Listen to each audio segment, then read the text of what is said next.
Assalamualaikum warahmatullahi wabarakatuh, teman-teman semuanya. Kali ini kita akan bahas tentang cabang kaidah kedua, yaitu al-yaqinu la yuzalu bisyak.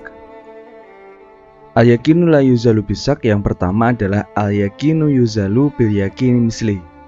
Apa yang yakin bisa hilang karena adanya bukti lain yang meyakinkan pula. Si A berhutang pada si B, si A punya bukti telah membayar hutangnya dengan bukti kwitansi yang ditandatangani si B. Maka si A yang tadinya hutang sekarang sudah bebas dari hutangnya. Jadi apa yang diyakini hari ini ternyata bisa hilang dengan bukti lain yang meyakinkan pula. Ini bukan berarti bahwa seseorang itu tidak memiliki prinsip hidup, tapi memang harus terbuka pikirannya. Ketika ada bukti konkret yang lebih valid, maka dia harus mengiyakannya. Nah, hari ini sering terjadi kita berita-berita hoax, kemudian tidak disertai dengan bukti, hanya perkataan dari seseorang saja yang tidak berdasar. Kemudian ketika ada sesuatu atau ada fakta baru, maka orang harus bersepakat untuk menyetujuinya karena memang itulah kenyataannya. Kemudian al-aslu bara'atu dhimmah. Nah, hukum asal itu bebas dari tanggungan. Jika terjadi pertengkaran antara tertuduh dan penuduh, selama penuduh tidak ada bukti yang dimenangkan, adalah pengakuan. Selama tidak ada bukti, yang dimenangkan adalah pengakuan tertuduh, karena pada dasarnya ia bebas dari segala beban atau tanggung jawab. Ketika seseorang berhutang, kemudian dia mengaku bahwa dia tidak memiliki hutang, maka si penagih itu otomatis kalau tidak memiliki bukti otentik, maka ya memang tidak punya hutang orang itu. Memang aslinya kita bebas dari tanggungan. Nah, ini jangan disalahartikan ya. Kaidah ini digunakan untuk menghindar dari hutang karena bahaya. Nah, masalahnya masyarakat Indonesia itu sangat gemar berhutang. Pada 2013, Kadens Internasional Indonesia merilis hasil riset share of wallet yang mereka lakukan. Hasilnya, 28% masyarakat Indonesia berada dalam kategori broke atau kelompok yang pengeluarannya lebih besar ketimbang pendapatannya, sehingga mengalami defisit sekitar 35%. Ternyata ini Indonesia menghasilkan 5 juta kelompok masyarakat konsumtif urban setiap tahunnya.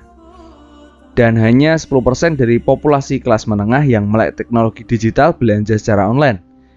Sedangkan saat ini ada 70 juta kelas menengah konsumtif yang tinggal di kota-kota besar.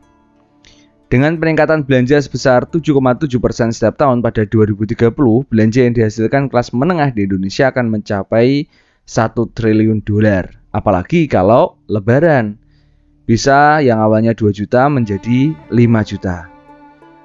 53 responden wanita menyatakan akan mengeluarkan uang antara 1 sampai 3 juta selama Idul Fitri. Sedangkan 59 responden pria menyatakan akan mengeluarkan maksimal 2 juta selama Idul Fitri. Kemudian an-nama sabata biyakin nilayur tafa'u ila biyakin. Apa yang ditetapkan atas dasar keyakinan tidak bisa hilang kecuali dengan keyakinan lagi. Ini hampir mirip dengan kaidah yang cabang pertama tadi, yaitu apabila memang belum ada bukti yang otentik, maka tidak bisa hilang keyakinan yang diyakini di awal. Al-aslu baqa'u makana ala makana. Asal itu tetap sebagaimana semula, bagaimanapun keberadaannya. Jika pasangan suami istri sudah lama mengarungi bahtera rumah tangga, kemudian istri mengklaim bahwa suaminya tidak memberikan nafkah, maka perkataan yang dibenarkan adalah klaim istri selama tidak ada bukti dari suami, dan sang istri juga diharuskan bersumpah. Ini adalah kejadian hari ini teman-teman semuanya, ketika banyak sekali janda, rata-rata mereka itu menggugat cerai suaminya. Nah, alasannya rata-rata adalah faktor ekonomi gitu. Namun apabila suami tidak hadir dalam persidangan, maka otomatis hakim akan dengan mudah memutuskan untuk bercerai, untuk menceraikan pasangan itu. Tapi kalau misalkan si laki-laki ini berkilah, dia memiliki bukti, dia menjawab bahwa apa yang disampaikan istrinya itu tidak benar, maka yang terjadi nanti adalah mediasi. Infografis Merdeka, noktah merah perkawinan di Indonesia. Sepanjang kurun waktu 2010 sampai 2015, jumlah perceraian meningkat 15 sampai 20%. Nah, mayoritas gugatan cerai terjadi di kota-kota kecil, bukan kota besar. Kemudian faktor penyebab perceraian banyak sekali. Di sini yang tertinggi adalah tuduhannya adalah faktor ekonomi. Sedangkan perselisihan pertengkaran terus-menerus di sini ya. Yang bisa awalnya itu karena faktor ekonomi. Artinya terjadi 40 sidang perceraian setiap jam teman-teman semuanya. Dan 70% penggugat adalah perempuan. Nah, kota dengan putusan cerai terbanyak dalam 1 tahun, ini 2015 ini dipegang oleh Indramayu. Sedangkan gugatan tentang cerai suami istri tertinggi se-Indonesia ada di Kabupaten Banyuwangi, ini 30%. Alasannya hubungan sudah tidak harmonis, tidak ditanggung jawab, kehadiran pihak ketiga, dan persoalan ekonomi. Lagi-lagi persoalan ekonomi yang jadikan kambing hitam. Padahal dalam sebuah clue di pengadilan itu, persoalan ekonomi sebenarnya bukan satu-satunya. Hanya saja persoalan ekonomi ini adalah salah satu alasan yang paling kuat sehingga hakim mampu mengabulkan gugatan perceraian itu. Alasannya itu saja, bisa saja karena nggak cocok dengan mertuanya, ada orang ketiga, CLBK, perselingkuhan, dan sebagainya. Nah, alasan-alasan itu bisa saja dimediasi. Namun kalau sudah bilang ekonomi atau bahkan nyun sewu, bilang impotensi, dibuktikan dengan surat kesehatan, maka bisa saja ini menjadi cerai. 7 provinsi dengan angka perceraian tertinggi 2016 ini adalah Jawa Timur rankingnya, Jawa Barat ranking 2, dan Jawa Tengah ranking 3. Nah, maka dari itu teman-teman semuanya, 1 dari 4 anak perempuan menikah sebelum usia 18 tahun ini adalah penyumbang perceraian. Jadi kenapa? Karena fase-fase ini psikologi seorang wanita dan laki-laki itu egonya masih tinggi-tingginya. Maka sebenarnya nikah itu nggak enak teman-teman ya. Kalau belum saatnya, kalau belum usianya, karena masing-masing masih egois. Jangan kalian berpikir bahwa nikah itu hanya soal saja. Banyak sekali persoalan yang harus diselesaikan ketika seseorang sudah berniat untuk menikah. Karena menikah ini adalah ibadah terlama.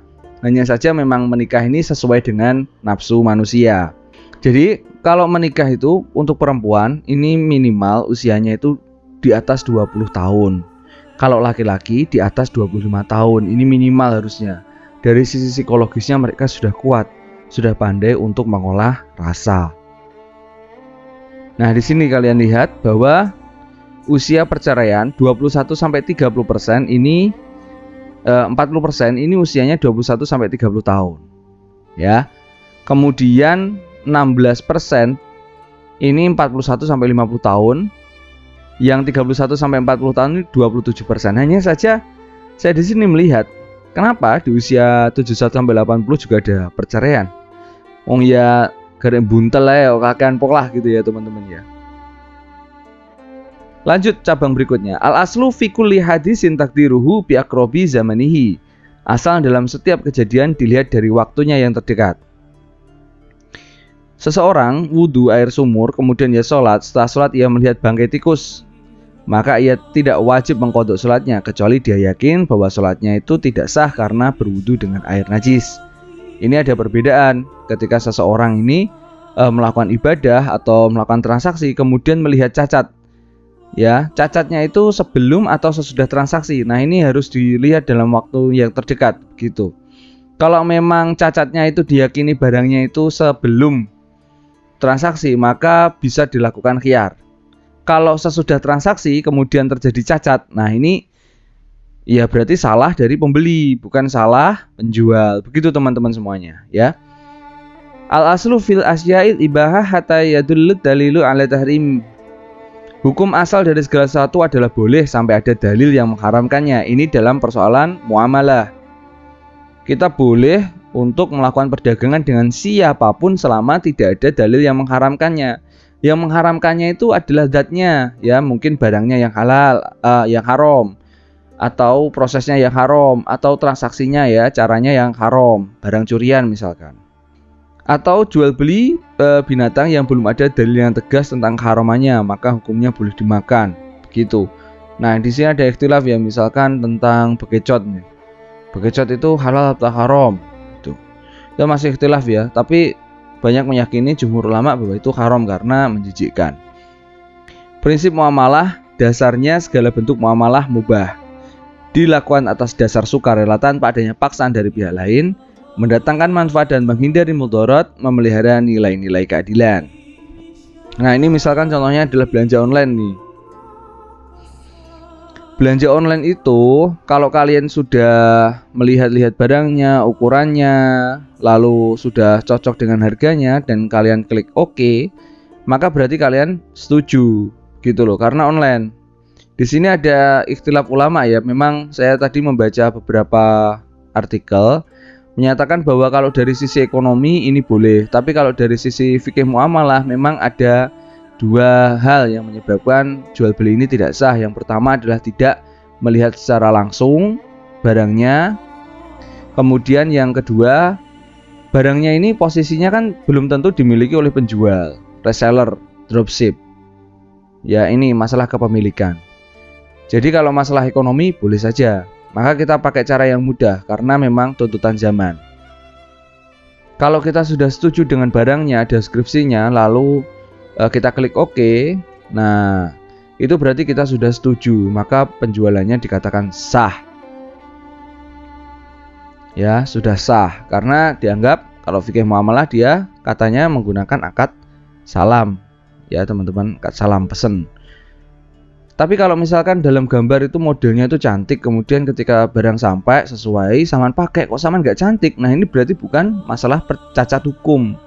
Iya, ini karena sampean aja yang kurang cantik gitu ya. Nah, berikutnya MLM sekarang, sebuah sistem penjualan langsung di mana barang dipasarkan oleh para konsumen langsung dari produsen. Para konsumen sekaligus memasarkan barangnya, mendapatkan bonus kalau misalkan berhasil tutup poin. Nah, di sini ada perbedaan antara MLM dan samsaroh atau calo. Kalau calo menjadi perantara tidak disyaratkan harus membeli produk. Kalau MLM harus beli produk, harus tutup poin. Kalau calo perantara mendapatkan imbalan dari setiap barang yang dijual, komisi lah, persenan lah, fee. Tapi kalau MLM mendapatkan bonus jika berhasil menjual ke orang lain. Sama aja kalau di sini sifatnya. Upah yang diterima oleh perantara jumlahnya baik ya. Baik dengan cara presentase harga barang 10%, 5%. Kalau MLM upah bonus diterima tidak jelas, ini termasuk gharar. Tapi ada juga yang sudah jelas. Kalau misalkan sudah berhasil menjual satu produk, kemudian dia akan mendapatkan fee sekian. Tapi gak enaknya di MLM itu setiap bulan kita harus tutup poin. Kalau kita nggak tutup poin, walaupun sudah menjual banyak barang, kita tidak akan mendapatkan bonus. Atau kita bisa mendapatkan langsung bonus itu kalau kita menjual dengan harga di luar member. Nah, MLM haram karena tujuannya orang bergabung adalah bonus, bukan barang. Setiap orang yang berakal bila ditawarkan pilihan barang dan bonus pasti akan memilih bonus. Dan yang membuat MLM menjadi menarik adalah karena besarnya bonus yang dijanjikan. Tapi kalau misalkan MLM yang kalian ikuti itu tidak hanya bonus, tapi seperti menjual barang, orientasinya ke barang bukan ke orang, maka bisa dikatakan itu juga tidak haram. Karena memang ada yang disebutkan MLM yang syariah atau sudah mendapatkan sertifikat MUI. Teman-teman bisa browsing. Sistem MLM ini bisa riba fadl dan riba nasiah, bisa gharar spekulasi, memakan harta dengan cara batil. Yang keempat, penipuan, menyembunyikan cacat dan pembohongan publik. Ini biasanya antara harga dan barangnya ini tidak cocok. Harganya bisa mahal, sedangkan khasiatnya tidak seberapa. Biasanya kan begitu, mahal karena memang digunakan untuk membayar member ya, untuk membayar bonusnya itu tadi teman-teman. Jadi harus dipelajari dulu betul-betul.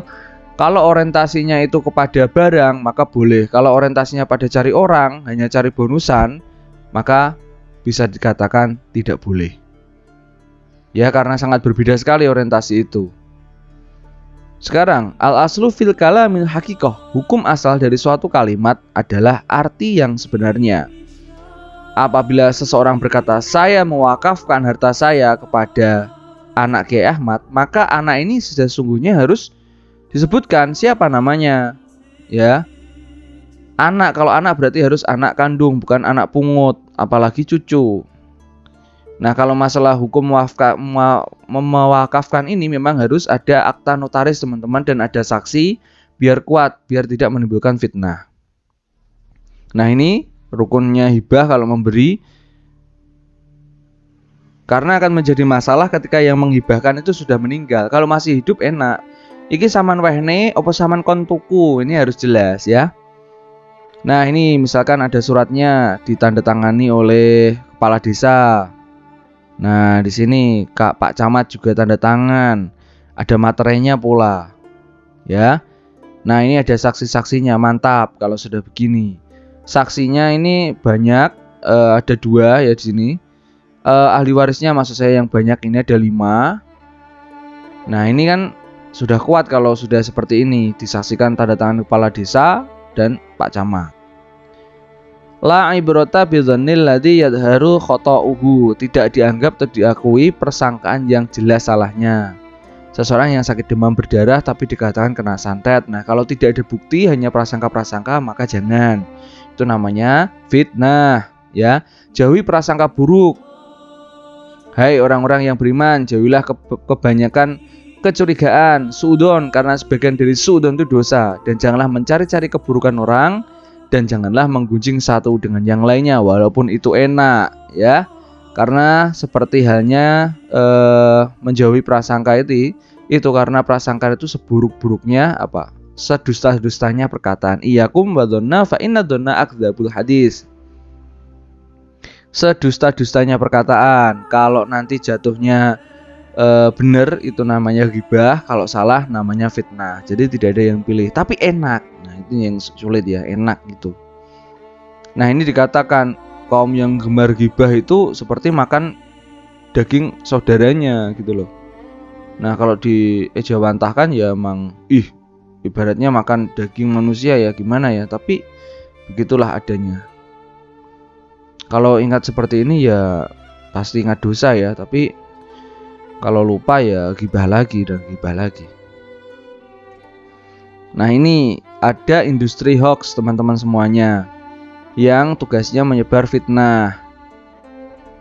Sumber data fakta, bentuknya bisa teks, gambar, video, lalu kemudian di broadcast. Kalau nggak begitu diedit dulu baru di broadcast. Yang hasilnya kebencian, perselisihan, perpecahan.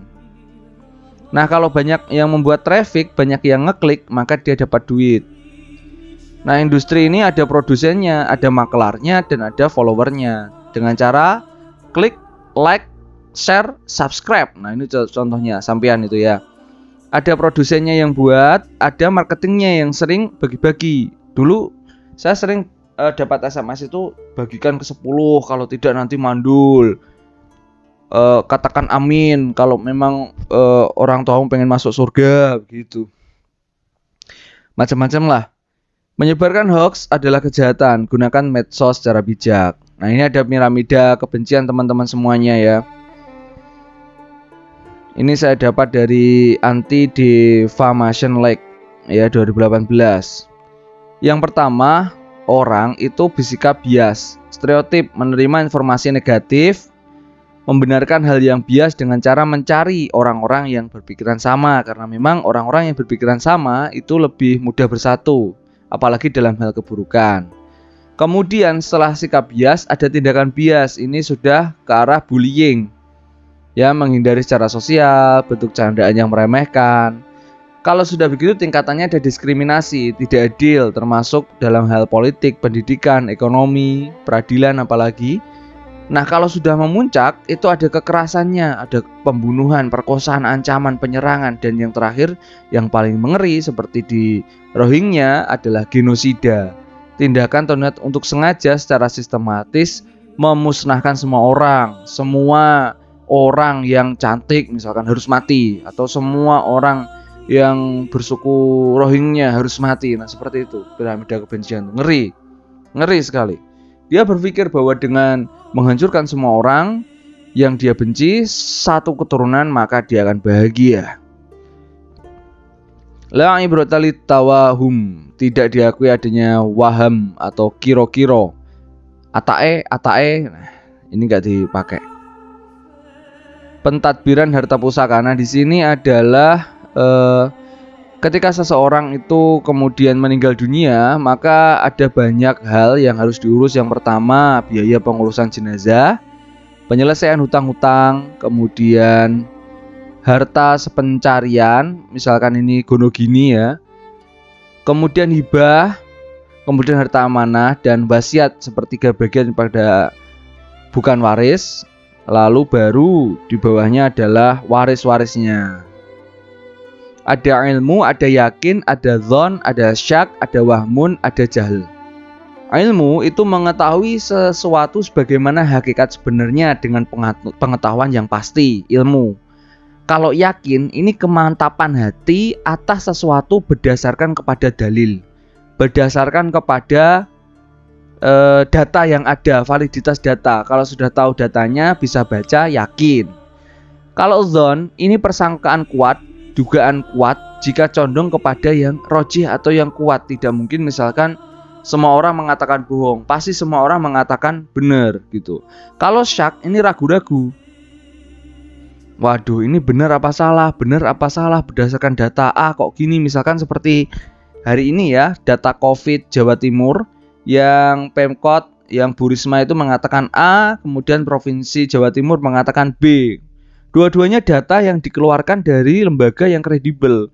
Nah ini menjadi masalah ketika ada disparitas data seperti ini. Akhirnya jadi ragu-ragu, sebenarnya jumlah penderita COVID yang positif itu berapa sih? Yang meninggal berapa sih? Nah ini ragu-ragu. Kemungkinan sama antara rojih kuat dan yang marjuh lemah itu, bingung milihnya. Nah kalau wahmun, persangkaan lemah, dugaan lemah, keliru, ini condong pada yang lemah. Atau dalam kalimat lain dapat dikatakan bahwa wahmun ini mengetahui sesuatu yang berlawanan dengan yang kuat. Banyak yang mati karena COVID, nggak percaya COVID itu apa, walaupun sudah banyak data. Nah ini nanti akan merujuk kepada kebodohan atau jahlun ini ya, ngawur, nggak ada ilmu. Ilmu tanpa praktek itu bohong, kalau praktek tanpa ilmu itu ngawur namanya. Nah, masa bata bizamanin yuhkamu bibaqaihi malam yakumud dalilu ala khilafi. Apa yang ditetapkan berdasarkan waktu, maka hukumnya ditetapkan berdasarkan berlakunya waktu tersebut selama tidak ada dalil yang bertentangan. Seseorang yang bepergian jauh tidak ada kabar beritanya, maka orang tersebut dinyatakan masih hidup sampai ada bukti yang meyakinkan bahwa dia telah meninggal. Kalau sekarang misalkan seseorang mendapatkan mendapatkan bantuan BLT ya 1.200.000 bantuan langsung tunai melalui kartu BPJS tenaga kerja misalkan begitu ya. Nah kalau sudah ditetapkan waktunya kapan sampai kapan, nah dia dapat itu. Tapi ketika dia sudah tidak menjadi peserta BPJS tenaga kerja lalu ngeklaim pengen mendapatkan, nah ini yang tidak bisa. Lalu apa yang masih dikhawatirkan teman-teman semuanya? Ini ada 8 jalan rezeki yang disebutkan dalam Al-Quran. Ada rezeki yang telah dijamin ya. Ada rezeki karena sedekah, rezeki karena istighfar, ada rezeki karena anak, ada rezeki karena usaha, rezeki tak terduga, rezeki karena menikah, dan rezeki karena bersyukur. Luar biasa sekali Allah Subhanahu wa Ta'ala ini sudah menjamin rezeki umatnya. Tinggal kita saja usahanya seperti apa. Jalannya banyak sekali teman-teman semuanya ya. Jadi nggak usah khawatir kalau nggak dapat kartu prakerja, nggak dapat uang dari BLT BPJS TK, nggak dapat bantuan dari desa. Rezeki Allah masih sangat-sangat luas. Oke, terima kasih atas perhatiannya. Kita tutup dengan membaca hamdalah rabbil alamin dan wassalamualaikum warahmatullahi wabarakatuh.